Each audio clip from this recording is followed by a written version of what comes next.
Everyone. Welcome to the new season of the Theory from the Margins lecture series. I am Marve Tabur from the Department of Culture Studies and Oriental Languages at the University of Oslo, and I will be moderating today's session.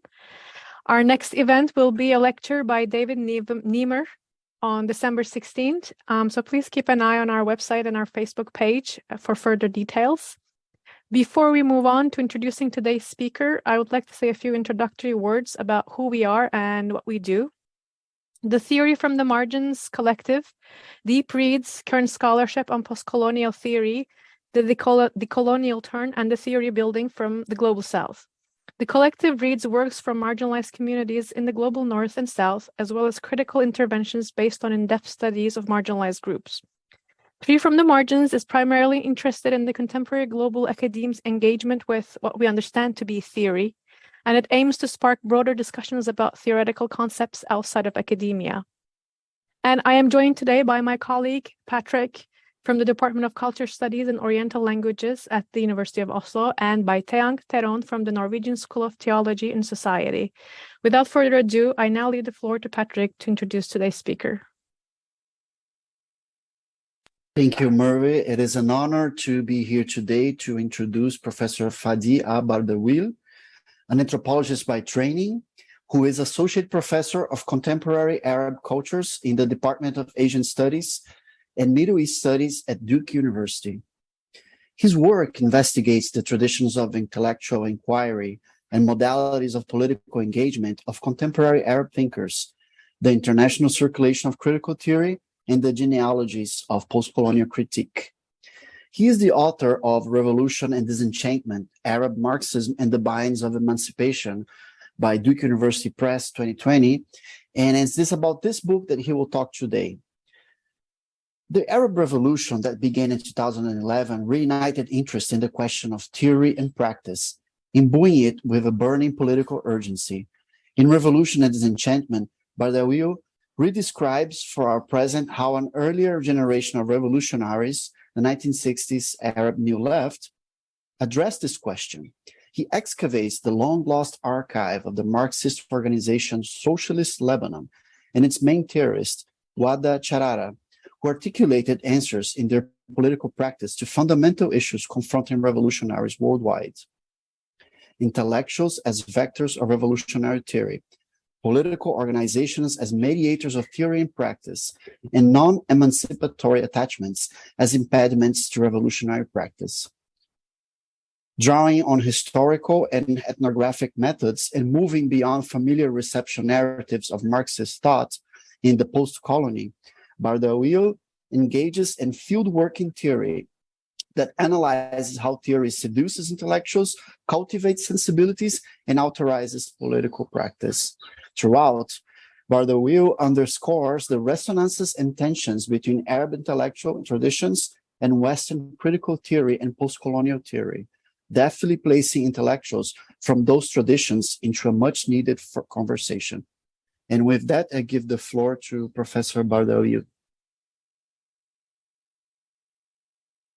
Thank you very much, Merve, Patrick, and Teang for extending the invitation and for the very generous introduction. Before I start, I have a paper that I'm going to read. Before I start, let me please just take a minute to join the international campaign that is demanding the freeing of Egyptian prisoner of conscience, Alaa Abdel Fattah, who has spent most of the last decade in prison and who has spent in the last year around 200 days on a hunger strike, putting his body and his life on the line to remind us that the hopes and emancipatory hopes of the Arab revolutions are still there. And also a quick word of support for the women and the men on the streets in Iran who are fighting for a better future for them and for all of us in the area, since the Iranian regime is not only oppressive internally, but its incursions in Syria, its acolytes and militias in Iraq and Lebanon have also played counter-revolutionary roles. This is a talk titled Translation Against Compradors for revolutionaries. It's in two parts. The first part is on the politics of translation that Patrick just touched on, and the second part is on the translation of politics. I have often found myself resisting critical academic readings of modern and contemporary Arab intellectuals, such as the leftist militant intellectuals I worked with, which, to put things bluntly, disparage their work. The par in disparage comes from Latin and means equal. So disparaging them is to literally point out that they were of a lesser rank, lesser gods in the pantheon of an imagined republic of letters. This judgment was passed through compiling a panoply of attributes that supposedly characterized their work. It introduced Western concepts, rearticulated colonial theses, reproduced Orientalist assumptions, shared imperialist epistemology, and displayed no critical vigilance towards the foreign concepts they imported. All of these attributes can be subsumed under a broader category, derivative work. Scholars and intellectuals from different generations, working within various disciplines and subscribing to different ideological horizons, seem to agree on that point. In the introduction to his magisterial Arabic Thought in the Liberal Age in 1962, Albert Hourani wrote about the pitfalls of focusing on individual thinkers, in contrast to schools of thought. In doing so, i.e., focusing on individual thinkers, there's a risk, Hourani wrote, of, I'm citing now, giving the impression that they were more important and original than they really were. Most of them, although not quite all, were derivative thinkers of the second or third rank of importance. End of quote. About 15 years later, Edward Said concludes Orientalism in 1978 by addressing the intelligentsia and the postcolony, noting that one of the indications of cultural domination resided in its auxiliary status to, and I'm quoting here, what it considers to be the main trends stamped out in the West. Its role, he wrote, has been prescribed and set for it as a modernizing one, which means that it gives legitimacy and authority to ideas about modernization, progress, and culture that it receives from the US for the most part. Impressive evidence for this is found in the social sciences and, surprisingly enough, among radical intellectuals, whose Marxism is taken wholesale from Marx's own homogenizing view of the Third World, as I discussed earlier in this book. End of quote. In Orientalism's wake, we witnessed decades of critical scholarship, mostly produced in the metropoles, which for the most part steered away from the earlier anti-colonial generation's interest in producing a theory of politics to a post-colonial critique focusing on the politics of theory. This reading practice focused first on interrogating the modernist, liberal, feminist, and Marxist discursive assumptions about nation, gender, religion, and culture before extending its terrain to focus on new objects of investigation, secular and LGBTQ discourses. Highlighting the reproduction of Orientalist and colonial taxonomies and doubting the originality of secular thought underscores, like Hourani, the derivative nature of these traditions. The difference, of course, lies in inverting the normative charges associated with this common diagnosis. While Hourani focuses on these thinkers because they are vectors of modernization, the oppositional discursive critics underscore the epistemological and ontological violence at the heart of these visions that seek to bring about Western hegemony. What gets foreclosed in the process, and that's my main point, is an engagement with modern and contemporary Arab thought and politics that does not reinscribe the West as its sovereign subject. An engagement that's symptomatic of a metropolitan unconscious at work in many critical theories that reinscribe their attachment to the West, even by speaking back to it. Critical strategies that rely exclusively on speaking back to the West through marshalling a set of binaries such as West, non-West, homogenization, difference, universal, particular, secular, non-secular, Westernized elite, non-Westernized masses, liberal Muslims, non-liberal Muslims, etc. Do that. Moreover, critiques of Arab and Muslim intellectuals as self-orientalizing, unoriginal, and plagued by colonial taxonomies reproduce the historicism of theories of lack that are criticized in these thinkers' work by unwittingly reinscribing once more the Arab world as lagging behind, this time around in the production of original thought. There is an additional dimension, though, to this question of derivativeness. If one looks carefully at the attributes of it, one realizes that they are not purely intellectual or aesthetic assessments.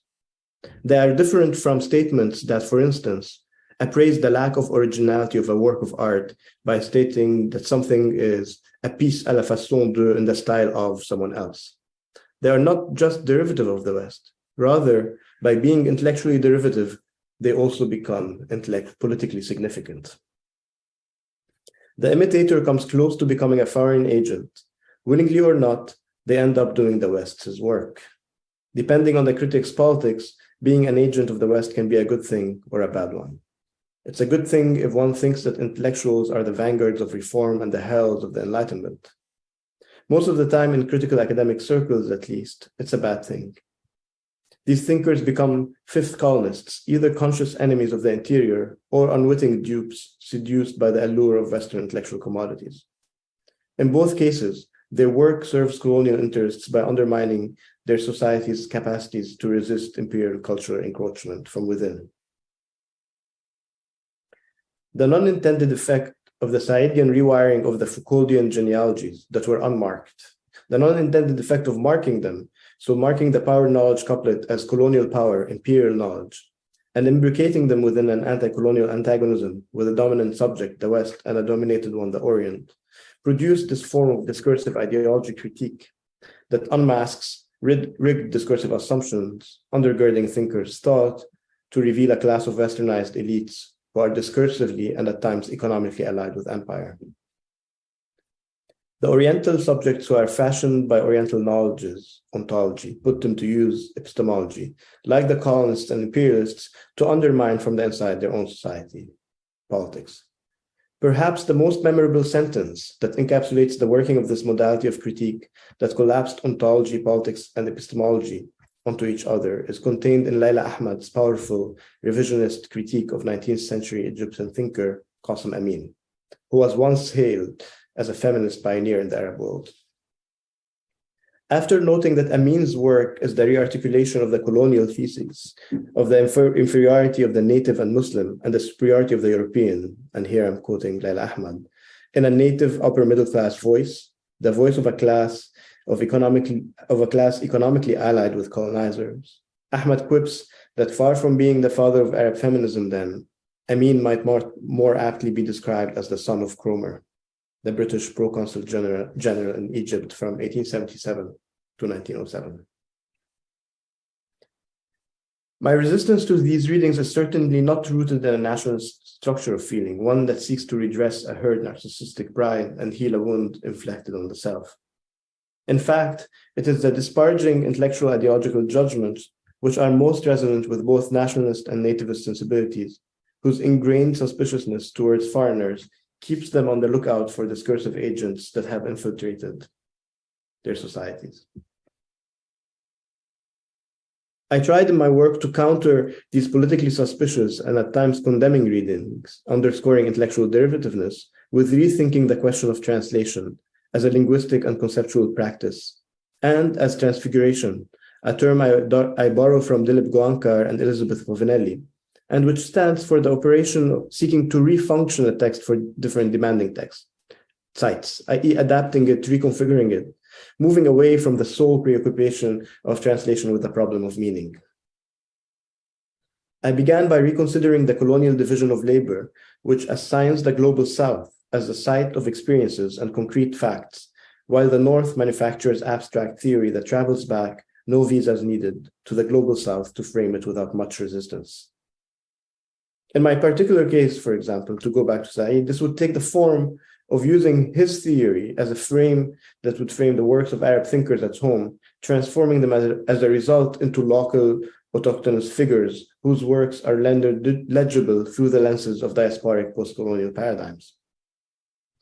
Incidentally, even though Arabic thought has been produced from many corners of the world in different languages for at least a century, this divide is reproduced in works of intellectual history published in English and dealing with contemporary Arab thought, where, for example, someone like Arab Said is not included in the pantheon of thinkers discussed, but looms in the background as a frame.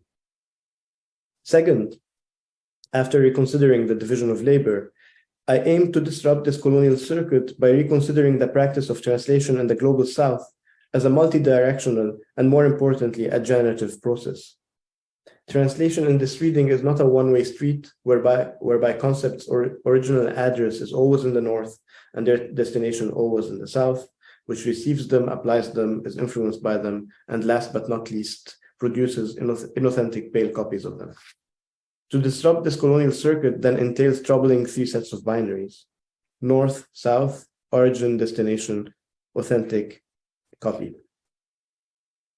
It is precisely this complex perspective on the multidirectionality and generativity of translation that is interrupted when one adheres to views that modern and contemporary Arab intellectuals are shadows of the man, the Euro-American Orientalist, and discursive compradors. Shadows do not have an autonomous existence, while compradors as agents working for foreign interests are the antithesis of generativity and creativity. They are both dependent on their masters, serve their interests, and are in no position to bring anything new into the world.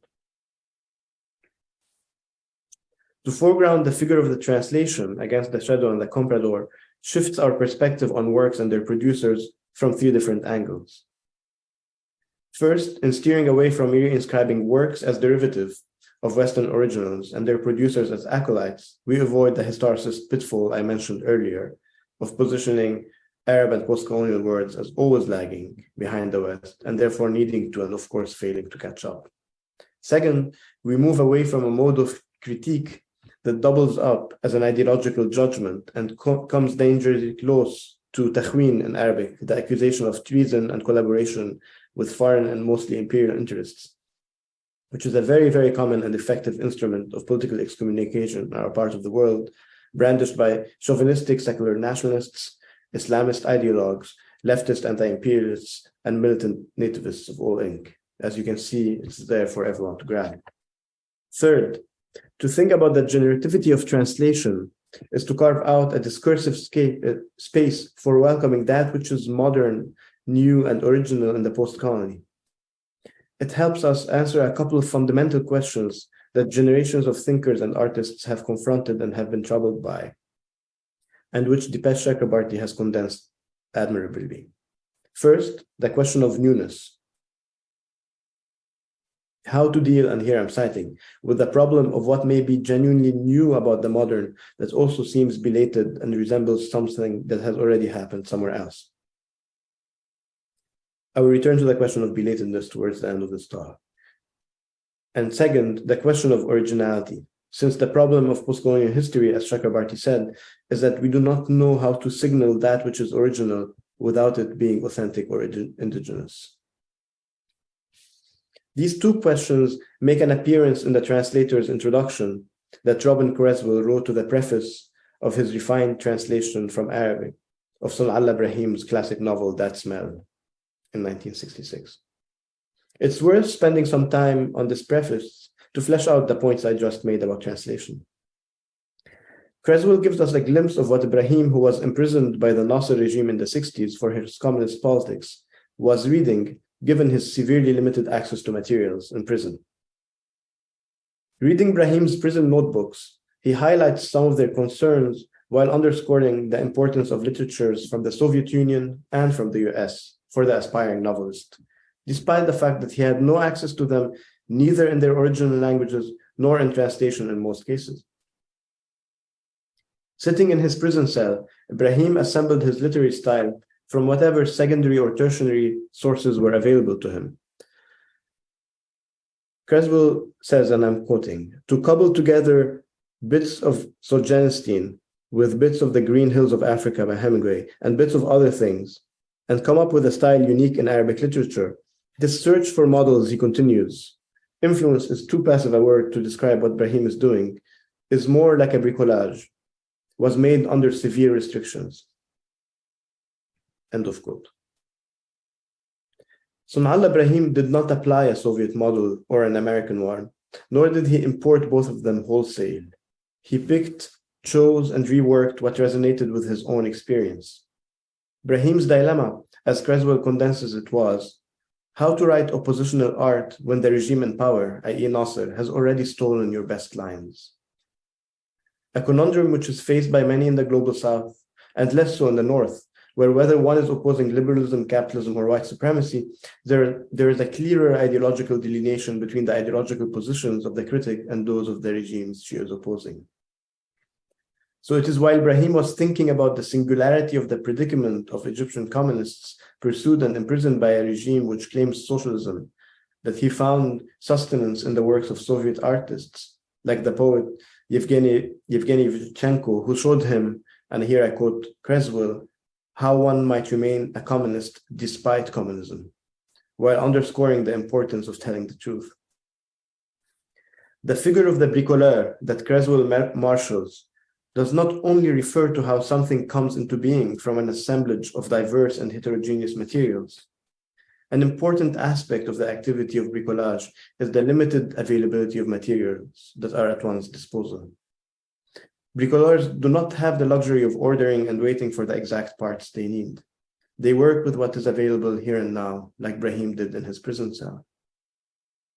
His imprisonment may be an extreme case, but it points us towards certain fundamental aspects of working in the South and also some corners of the North, which have to do with political precarity, limited access to materials, and the sense of urgency and existential risk that thinking and writing carries with it.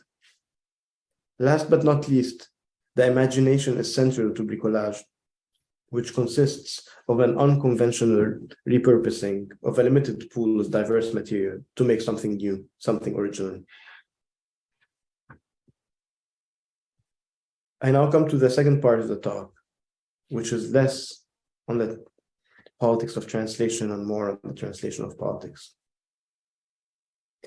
Our world seems light years away from the one the left and Sun'Allah Ibrahim inhabited in the 60s, which, if we want to take Enzo Traverso's conception of the world revolution then, it was sort of thought of as a process unfolding in three distinct but dialectically correlated geographical spheres: anti-capitalist in the first world, anti-bureaucratic in the world of really existing socialism, and anti-imperialist in the third world.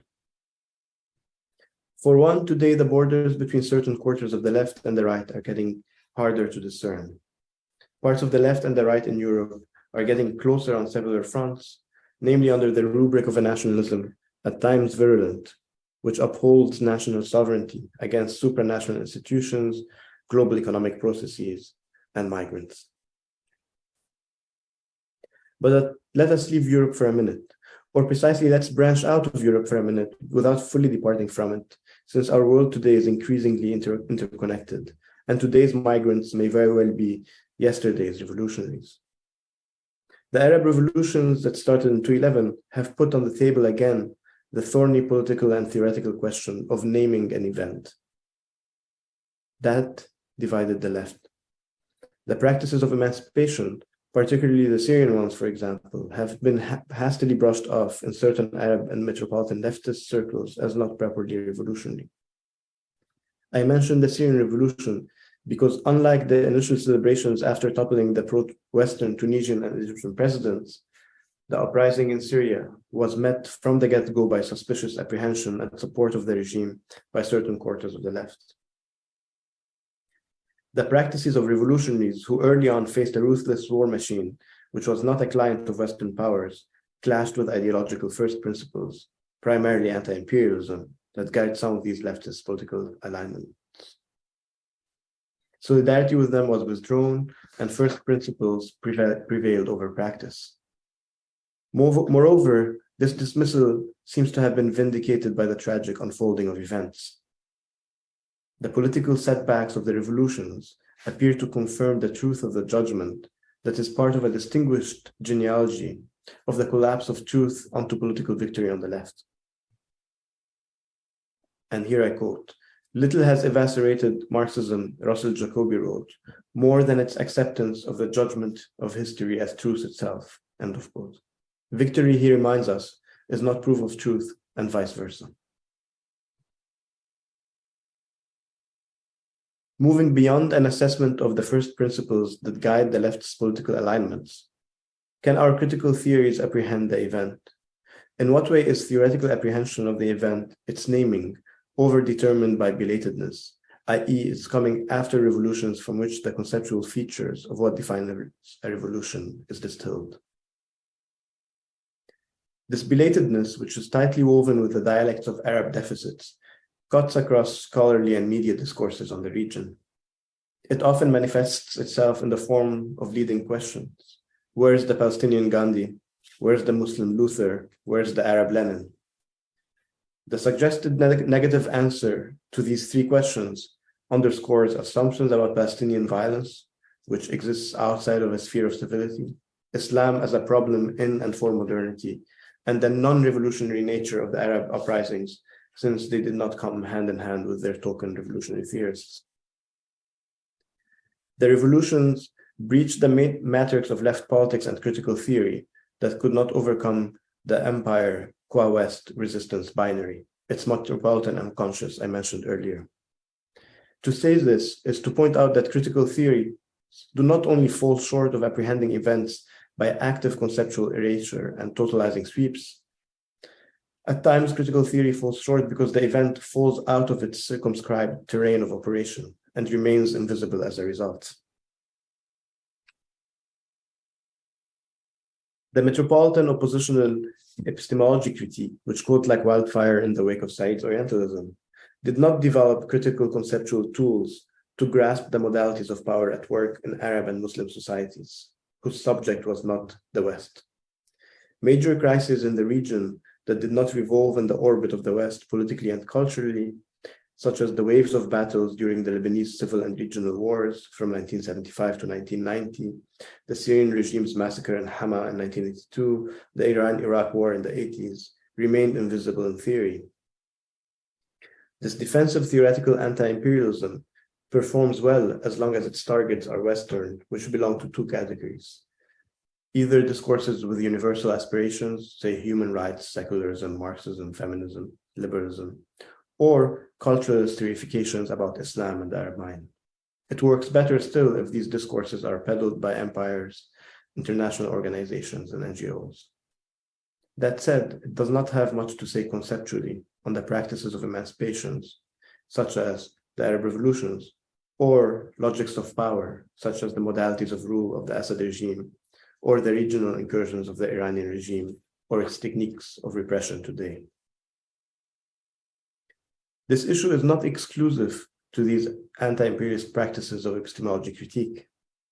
The critical bite of more than a few of our critical theories is circumscribed by the implicit delimitation of their own terrain of operation. Deconstructionism, for example, was mostly dominant, Rosalind Morris notes, and here I cite her, in those spaces of the literary critical establishment where the textual objects of reading could be recognized as the cultural artifacts of the same philosophical system to which it turned its critical eye. End of quote. The Frankfurt School of Critical Theory produced incisive and sweeping analysis of late capitalism, yet it never surrendered the West as its civilizational unit of analysis. Herbert Marcuse's allusions to anti-colonial struggles notwithstanding. I come now to my conclusion. The foreclosure of practices of emancipation in theory and the refusal to be in political solidarities with revolutionaries bring out questions that earlier generations of thinkers, particularly anti-colonial ones, struggled with. As I try to make sense of our present moment, I have finding it increasingly helpful to revisit works from anti-colonial times, such as works that deal with the question of the Arabization of Marxism, or works from anti-colonial thinkers like Césaire, Fanon, and even Said, who resisted the great seduction of theory's powers of conceptual subsumption and the theorist's detachment from the world by remaining very close to the pulse of those who were struggling against domination and exploitation, and inventing new forms through translations, displacements, and stretching of traditions, in a situation where the supposed mediation between theory and practice is severed. So let me end with a few examples. A few years after the beginning of the Algerian Revolution in 1954, before the height of Third World solidarity, Aimé Césaire, who was a deputy for Martinique at the time, wrote a powerful letter of resignation from the French Communist Party, addressed to Maurice Thorez, the party's Secretary General, in October 1956. Césaire, who was tackling the question of the relationship of the colonial question to communist internationalism, begins by underlining the former's singularity, which he says cannot be reduced to any other problem.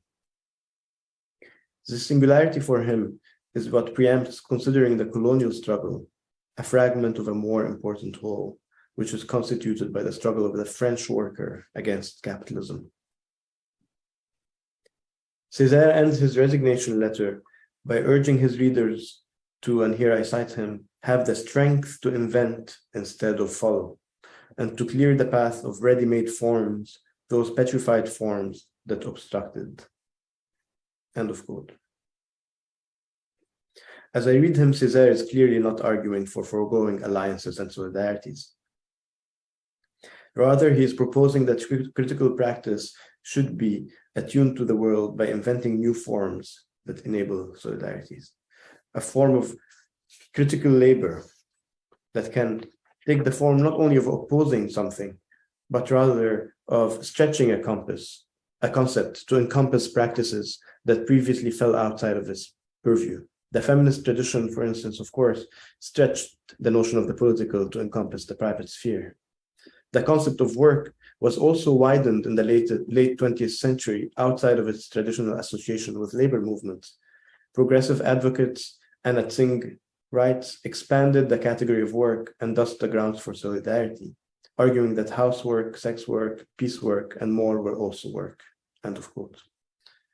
Critical invention, in contrast to critical opposition, can also take the form of stretching a tradition of critical thinking, particularly through the labors of conceptual translation, as I've been trying to argue. Marxist analysis, Fanon suggests in The Wretched of the Earth, should always be slightly stretched when it comes to addressing the colonial issue. End of quote. In opposition to the colonized militants dabbling in abstract slogans of power to the proletariat, Fanon elevates the wretched of the earth who are not assimilated to the colonial world and whose bodies bear its brunt to the role of the primary revolutionary agent. Inventing new forms, stretching traditions, conceptual displacements, and translations are all part of the toolkit of rewiring critical theory in response to emancipatory emergences that trouble its already existing articulations of theory and practice. But perhaps the critic's first step, before she engages in fashioning new figures of the thinkable, as Castoriadis called it, is, and here I end by citing Edward Said, to provide resistances to theory, to open it up towards historical reality, towards society, towards human needs and interest, to point up those concrete instances drawn from everyday reality that lie outside or just beyond the interpretive area, one that is necessarily designed in advance and thereafter circumscribed by every theory. Thank you. Thank you, Fadi, for this thought-provoking talk. We will now open the floor to questions. Before we take questions from the audience, we'll have a round of questions from the co-hosts. If anyone has any questions, they can write it in the Q&A box, and then we will pose them. So, Patrick, you can go ahead. Thank you, Merve, and thank you, Professor, for this incredible talk. There's so much I want to ask you, but I'm going to bring the subject more close to what we research at Co-Futures. And I wanted to ask you about sectarianism and the revolutionary subject, because we are finding in our research that these what we call co-futurist communities, they can slip into this sort of sectarian pitfall that you talked about in your work, while still putting forward a new kind of revolutionary subject. And as you said before, we are also seeing the concept of the political engagement with many other fields, gender, race, environment, non-human species. And we are finding that sometimes these engagements have the bipolarity, or they repurpose political and aesthetic concepts as well as building their own intellectual networks. And I guess to wrap up, my question is, do you think these engagements can become new kinds of political subjectivities that both work with and soften sectarian lines? Thank you. This is very, very thought-provoking, but also very difficult to answer, Patrick, because I mean that's the hope. Because I think it's not an either-or world. We exist in a world where we are both inheritors of movements, of figures who try to refashion political subjectivities through practice, but also of very sticky infranational attachment. They could be ethnic, they could be sectarian, they could be regional, they could be familial as well. And sometimes, such as in the case of Lebanon, they are imbricated in the state machinery as well, and the forms of political representation, which makes things more difficult. So instead of either or, I would say that they both exist, and it's an and the hope is that there is no closure, or else you fall into an ahistorical metaphysical position where you say that you're doomed from the beginning. It's either going to be, it's going to be sectarian all the way, and history always proves people wrong, and there are basically traditions, which is what I try to do in my work, and there are ideas, and there are movements, and there are questions in the past of people who tried to rework and work through these things, that by rescuing them in and for our present, I think one contributes to at least, sort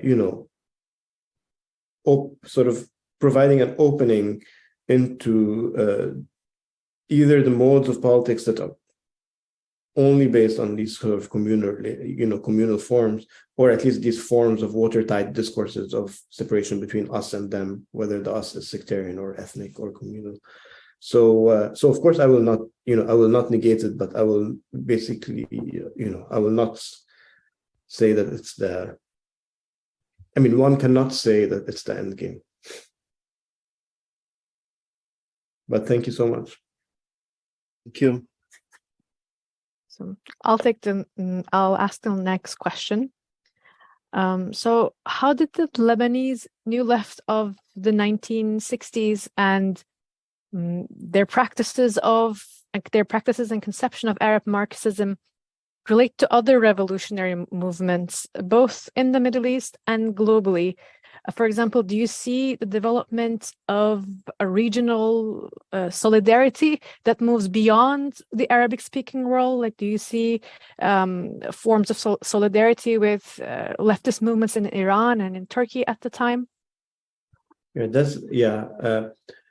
This is, if one goes back to the history of the 60s of the New Left, which was what I did. One interesting way in sort of one can think the question of solidarity in Lebanon with the Lebanese New Left is because these were after all the sort of decades of the Palestinian Revolution, is of thinking the question of the solidarity with Palestinian Revolution that was happening in Lebanon.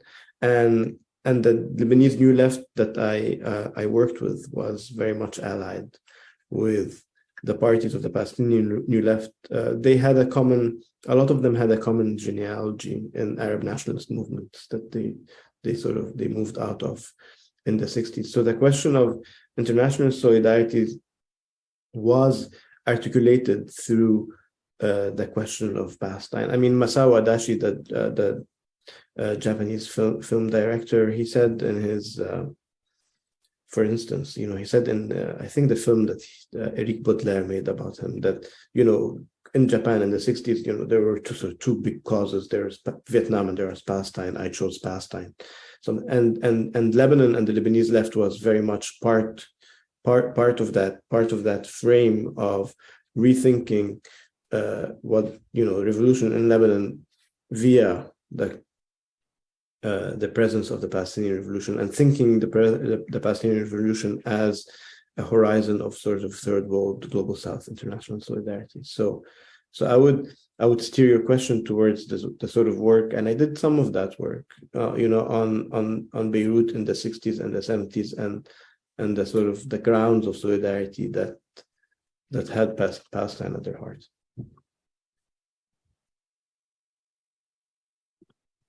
Taeyang? Okay, I was just checking up on Facebook, like if we had like any questions from the viewers, but I think it's safe to say that I get to ask one question. Thank you so much, Professor Bardawil, for the amazing talk, and I'm really happy that our team chose to get you on board, because I think the book was, yeah, I think it was very heavy for me, and there were like a lot of aspects to look onto it. However, I have a question, and then my question is regarding agency and recognition, like in the multi-layered form of this multi-directional processes of exchange and intermediation. How does the positionality of intellects mediate with those in the diaspora and from within? Taeyang, you cut off. I couldn't. I don't know if he cut off for you as well. I couldn't hear the tail end of the question. Yeah, me too. Okay. Can you repeat that, Tian? Yeah, please. Yes, The whole question. It would be great, because you cut off more than one time. Okay. I will try again. I hope the internet is stable now. So my question is regarding agency and recognition in the knowledge production. Because as I've seen like your work, that it's very multi-layered, the processes of exchange and intermediation. So how does the positionality of intellects mediate with those in the diaspora and from within? Right.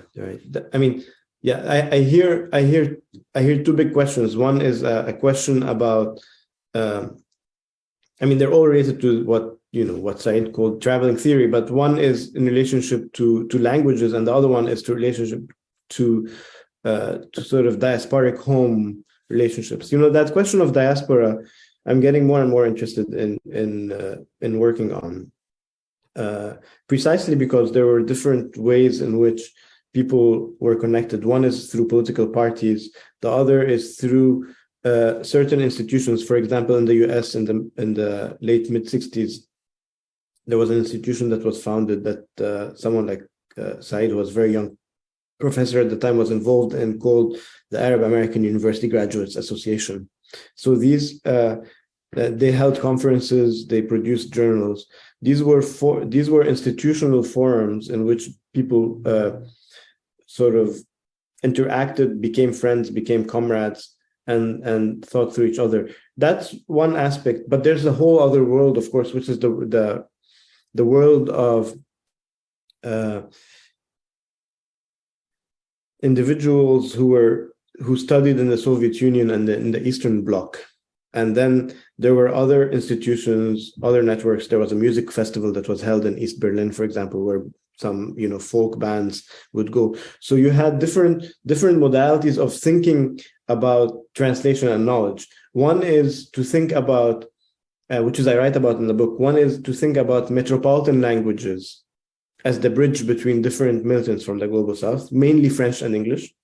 So for example, if you're translating someone like Castro or Guevara, you would go probably through a French translation or an English translation. I wrote about the translation of Gramsci, which was done simultaneously from English and French.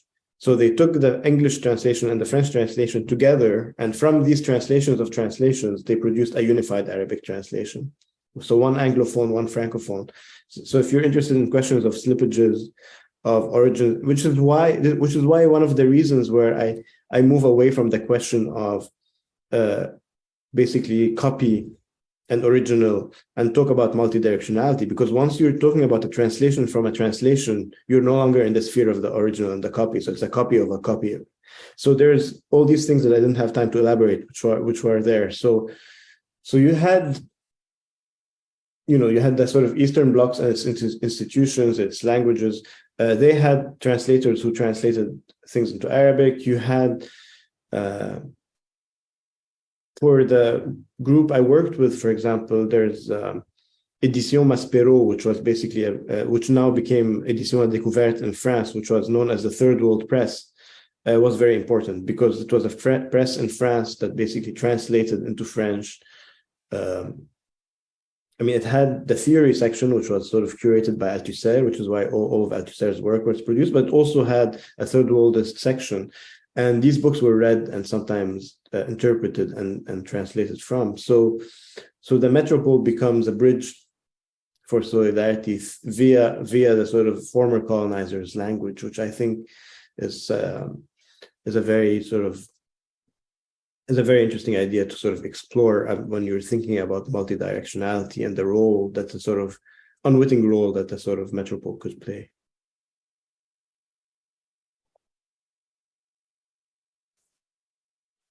Thank you, Fadi. We can take questions from the audience. If you have any questions, audience members, please write them in the Q&A box. I have more questions, so I'd like to go ahead and ask one more. So in your book, toward the end of your book, you problematize the self-referentiality of area studies approaches, and you cite Ray Chow and Harry Harutyunyan's comments on the issue.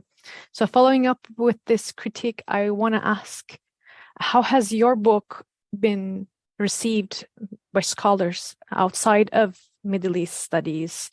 In other words, how does your book as a theory text itself, as a text of traveling theory, offer as possibilities and limits to break through this self-referentiality of the area studies paradigm? Like, what are the broader implications and applications of your methodology and of your conceptual toolkit for other fields, for example, literary studies or cultural studies?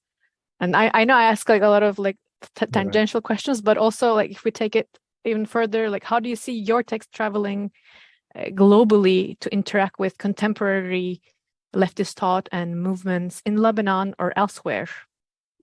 Right. I mean, thank you, Merve. I'm not sure if I'm the one who's best equipped to answer the question about the reception of the book. The reception has been very generous.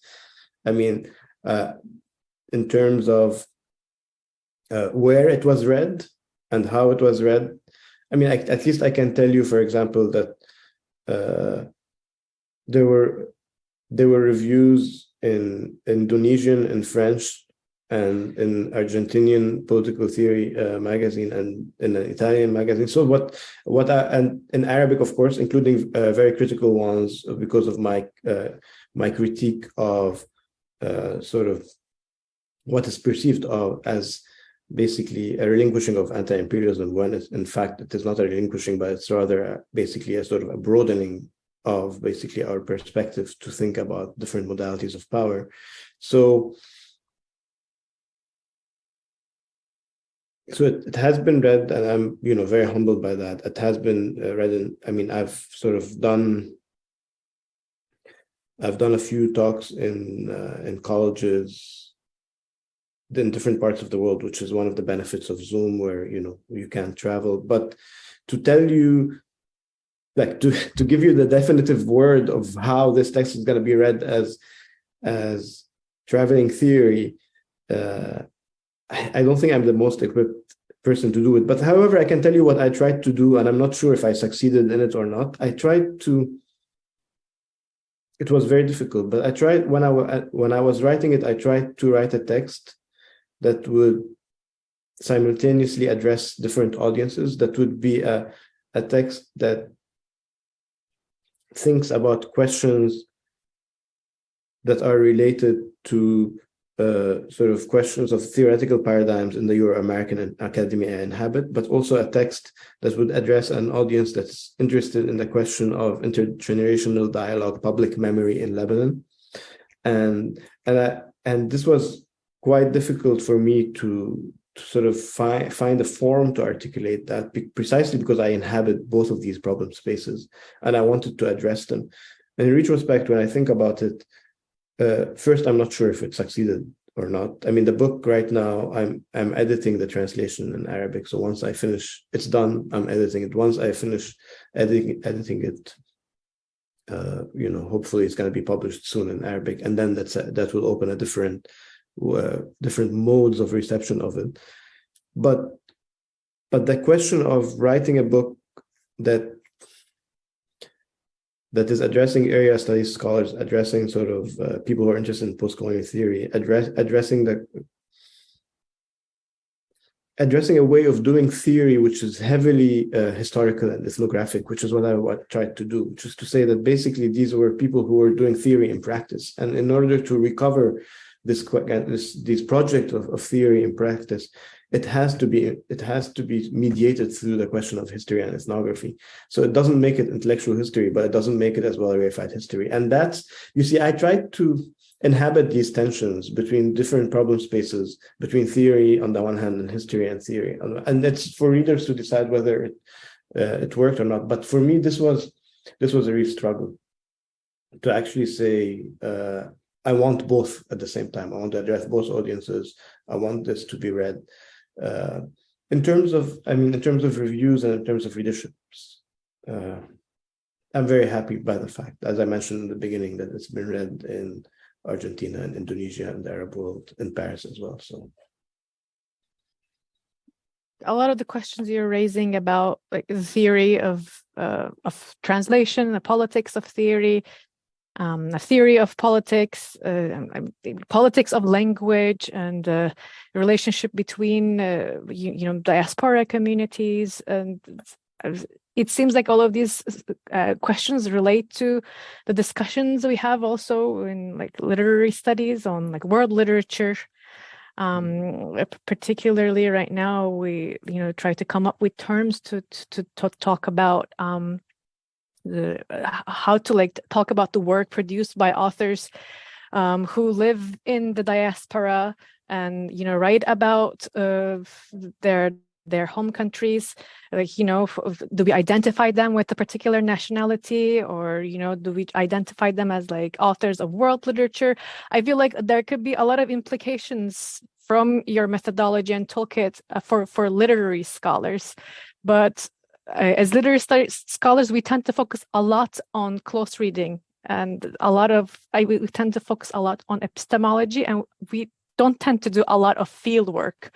So or like ethnography, in the sense of like going to the place and talking to people and hearing from them and learning from them. Like we focus on a lot of textual analysis. So I'm wondering, like, how could this methodology, I don't have a response to it at the moment myself, how could your methodology could be mobilized to do this kind of field work in theory in literary studies, for example, which is like a very text-based field. That's very interesting, Marvin, because one of the things I resisted when I was writing this book is to be put under the spotlight of like, okay, so if we read these Arab Marxists, what gap does it fill in our theory? So basically the demand to actually instrumentalize these traditions to basically supply a ready-made answer to some kind of gap in quote unquote Euro-American critical theory. Like, what is the use? What is the use of that? And part of my approach was to move away from saying, okay, I'm giving you one concept from this area, and this is the concept that's going to resolve questions, to actually say that one has to reconstruct these traditions and their problem spaces. And in doing that, this is an answer to your question about discourses and epistemology. I tried to highlight extra discursive issues, such as how is it that in thinking about these experiences, these problem spaces, how is it that people navigated the questions of the terrain of accountability? How did they engage their relationships with the militants or the people they were trying to interpellate to go into the party? Or how is it? What kind of ethos that was permeating their work? This is something that is not only about what is the concept they produced, but how did they work? When they're translating, it's not only like, oh, why did he choose this concept or she choose that concept instead of that concept, but what was the ethos pervading translation? What was the thought on translation by basically saying, we need this in order to do that. so to speak. So in doing this question of fieldwork in theory, I really wanted to move away from saying, I'm packaging a ready-made concept that is there, that's saying, this is what Arab Marxism stands for. Here's your one or two concepts, or here's this one or two thinkers, which could be a way of doing theory from the global south or theory from the margins by saying, which it could work or not, but this was not my approach. My approach was to actually try and rework in depth the questions that people were answering, the sort of ethos that permeated the work, and the way in which they negotiated the sort of relationships, the terrain of whether they're accountable or not. What modes, what was it in their modes of being a militant intellectual that was interesting for me? Not only in what they wrote, whether basically their interpretation of Althusser or their adaptation of it is something that we can use today directly, but rather the sort of how did they inhabit that world? And I think that's crucial to think about, what degree of distance did they have to the material they were working in. I'm very much interested in this question that I mentioned in this paper, whether one is a very detached theorist or one is a theorist that's very close to the pulse. How do you measure the distance? Because if you're thinking about conceptual and theoretical work, there's always the question of distance, which is the logic of concepts and subsumption. So how distant are you? It's interesting that you mentioned Harry Haratunian now, because Haratunian had a very, very interesting article on Edward Said that he published after Said's passing, in which he sort of talks about how Said was part of the cultural turn and the sort of critique of discourses. But what enabled Said to sort of not move into a mode of fully politics of theory was actually his engagement in the Palestinian struggle for national liberation, whereby he held the tension between culture and politics, so to speak. And that, for example, is a mode of intellectual being in which you can see a tension sometimes, but it's interesting to think through it, to try and reproduce it. It's a long answer to your question, which I think is a very interesting one, not to discount, of course, working with close reading, but to think about, to borrow from Said again, the title of a very beautiful book of his, The Text, the World, and the Critic. How do you articulate the relationship of the text, the world, and the critic? And that goes beyond the text.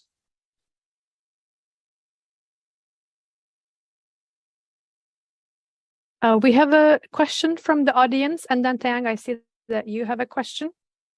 So Romain Méliès asks, thank you so much. They say, thank you so much for the talk. I'd like to know if it would be possible for you to elaborate a bit on on how displaced populations, refugees, and migrants can carry revolutionary potential in host transit country.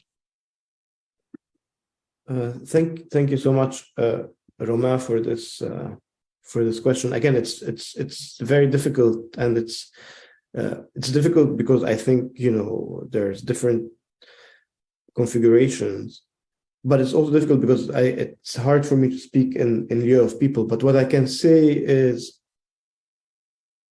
from a very, very basic observation, what's interesting in moving from your country, let's say, into another country, is that all of a sudden, as a migrant, you become a minority.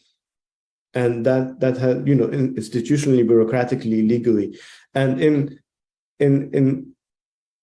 in that sort of way of inhabiting the system or not inhabiting the system, whether you're on the outside of it, whether you're on the fringes of it, creates a certain positionality, I think, that enables people, that puts people a lot of times under a lot of stress, but enables them to maneuver in different ways across national lines. But it's a very difficult question, but I think it's a question for sure for the future. It's a question of how do you because what happened in the last 3 decades, if you look at schematically what happened, one can say that with economic globalization, so to speak, the figure of the citizen worker was disrupted. Like the worker is no longer the citizen, because companies produce in the global south, but also there are migrants there. So the citizen of the notion of the citizen worker sort of like imploded. Politically now, with the question of migration as well, the question of basically, the sort of citizen resident as well is imploding as well. So the ground of politics that the fact that culture, economics, and politics are articulated on a national ground has been very much destabilized, economically, politically, and culturally. So, I mean, one way I hear your question is to basically, ask the question of how is it that one can think,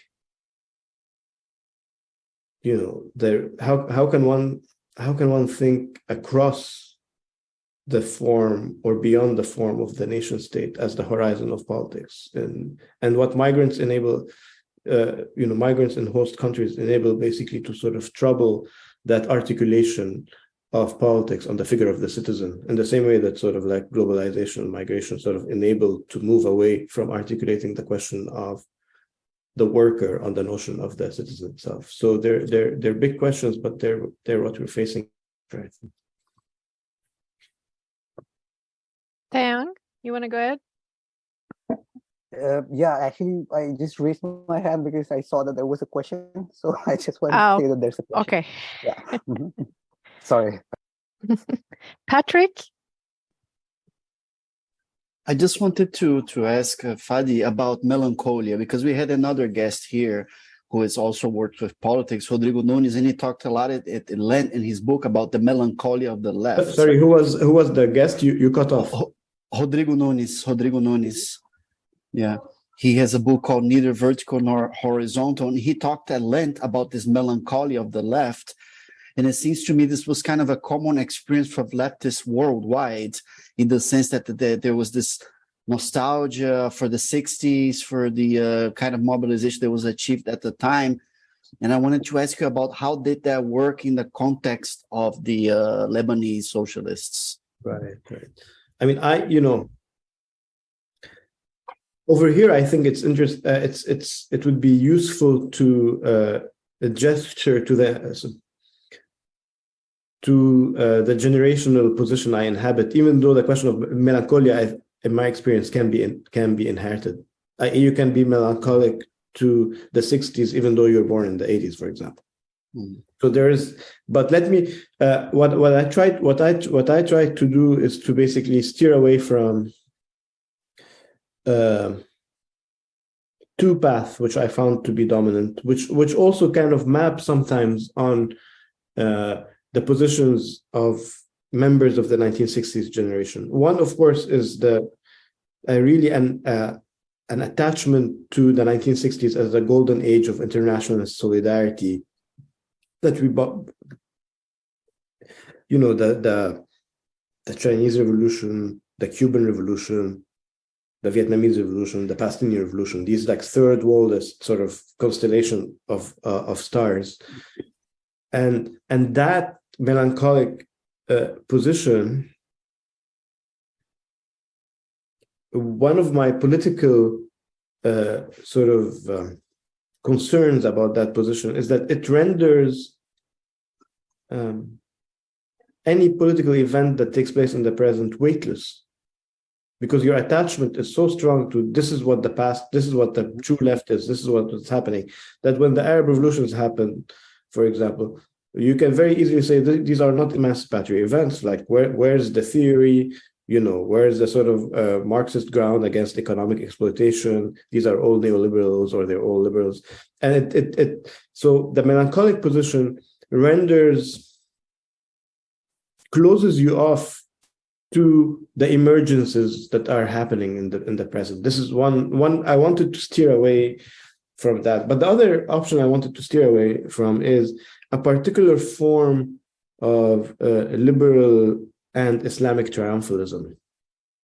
And they're not against each other here, they're together. because the Islamists would say in the wake of the Iranian Revolution, and they said that they've been saying that since the 70s, in a way that Marxism, for example, is a foreign import. And the fact that we had an Islamic revival, the fact that the Soviet Union collapsed, there's nothing, this proves that this is a foreign graft. It can't grow in our land. So therefore there's a situation that, there's no reason to go back to this. This is like a small parenthesis and it's over. And the liberal triumphalism would take the form of saying, that basically the Soviet Union collapsed. These were failed experiments. We should basically liberalism should be our only hope. So between the melancholic position and the sort of liberal and Islamist triumphalist position, I try to steer away that recuperates in and for our present. So the questions that I found very interesting that they were dealing with, which are mostly questions centered around the question of theory and practice. Mm-hmm. I think it's a very rich experience. The question of, if you go into the nitty-gritty detail about the question of organization, which is the question which I think is one of the questions that looms, like the question of migrants on our horizon, like the question of the political party. Today we live in a world where there's anti-hierarchical sensibilities that come hand in hand with cannot be divorced from basically an anti-patriarchal politics. Because if you look at the age of the 70s in the Arab world and the age of the Palestinian revolutions, every leader was called the father of someone, Abu something, Abu Ammar, Yasser Arafat. So right, so it was the age of the fathers. Mm-hmm. So and in a way, it's important to sort of really think through today the question of the organization beyond this sort of patriarchal, hierarchical kind of sort of top-down way of thinking about things. And in revisiting these debates about organization, I saw very much in practice how did splits happen from political parties, sometimes on questions of theory, sometimes on questions of modalities of practice. Like, what do you mean when you want to be a political activist? Do you go and to the factories because you think that that's where the workers are? Do you go to the neighborhoods, as some Italians suggested, and you do this triangulation between the factory, the neighborhood, and the school? You try to work in the institutions, or do you basically engage in politics from above? You work with state leaders, for example. So the distinction between where is the scale at which the political is articulated, what is deemed to be a politics of emancipation, where do you address the people? These are all questions that are still relevant today. Maybe the answers they provided, are not our answers, but they're still here. And you see them coming back for, is the organization necessarily a tool for emancipation or necessarily a tool for oppression? Because you're going to have a leadership that's going to take over and that's going to appropriate the voices of the political party in sort of Trotsky's very early critique in the 20th century of substitutionism, where the sort of central committee substitutes for the party and the political bureau substitutes for the central committee, and then the secretary general substitutes for everything. So they become like Russian dolls. So these are the questions. I'm branching off a bit from melancholia, but I think that the question of melancholia, to go back and wrap up there, its issue is the foreclosure of attunement with the emergence in the present, and I think this is very risky. Nonetheless, to be a bit dialectical here, I think some melancholia could, or a bit of a romantic sort of, they're not the same, of course, at all, but let's say some melancholia could give one a critical edge on the present, because you're not completely in the present. You have some kind of anachronism a bit, and that can give you a critical edge. But the melancholia that I was talking about was more, I think, crippling. We have a question from Hanin Hassan Hanafi. Thank you very much for an inspiring presentation. I am interested in the relation between language and concepts and the challenge of critically producing concepts that relate to revolutionary experiences without engaging with concepts already articulated in the West. How can one critically engage, theoretically, using the same language concepts one criticizes? Thank you, Hein. That's another big question, which is also like a burning question today. I mean, my position on this is that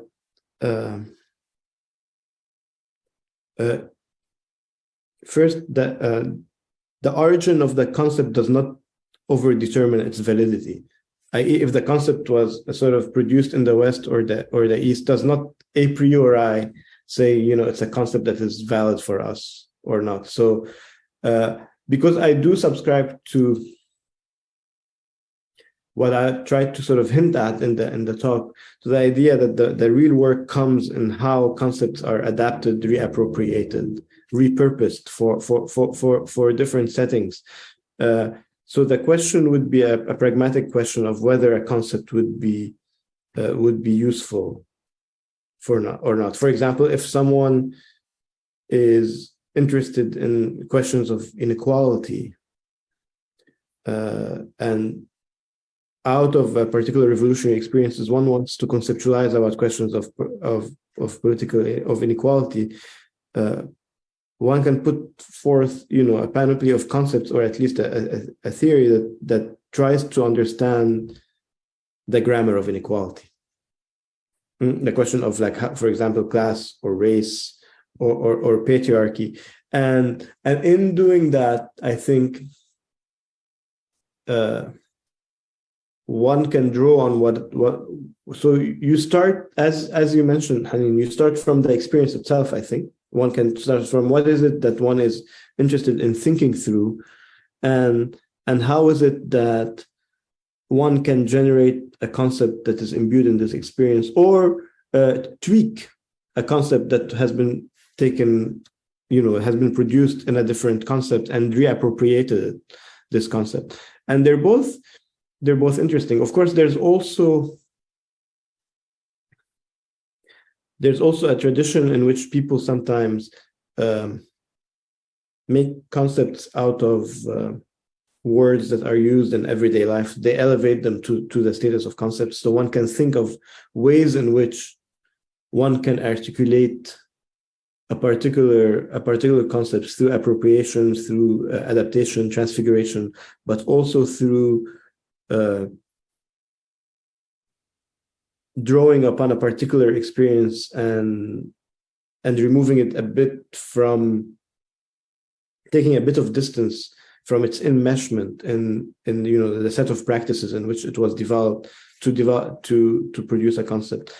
And I would end by saying that, at least from the experience of working in the archives of this new left, for example, they tried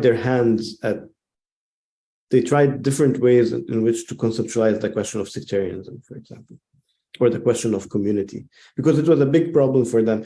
Because once you start from, as they started from the ground, that the main contradiction is the contradiction between labor and capital. So people should basically be mobilized according to their class interests. And you realize that they are not always mobilized by their class interests. Then you basically try and fashion these theories. So there's different ways in which one can approach that, again, from the question of experience, from repurposing, from the stumbling blocks that people basically face in practice. I hope this is satisfactory. I tried to give you a way in which, through my own work, I saw how the question of fashioning concepts is related to forms of translation on the one hand, or political practice in both cases, stumbling blocks, or basically a particular experience that's elevated to the status of concept on the other hand. Do we have any other questions? Because if we don't have any other questions, I think we can end our webinar here. Well, thank you so much for joining us, Fadi, and for this wonderful, very rich conversation. Oh, I think maybe we have. Oh, okay, someone just wrote. Hanin says thanks a lot. Thanks, Hani. Yeah, thank you, Patrick, Theang, and Merve, of course, for extending the invitation. Thank you so much. It's a lot of food for thought, and the recording will be available on YouTube for those who want to watch it later on in a week or so.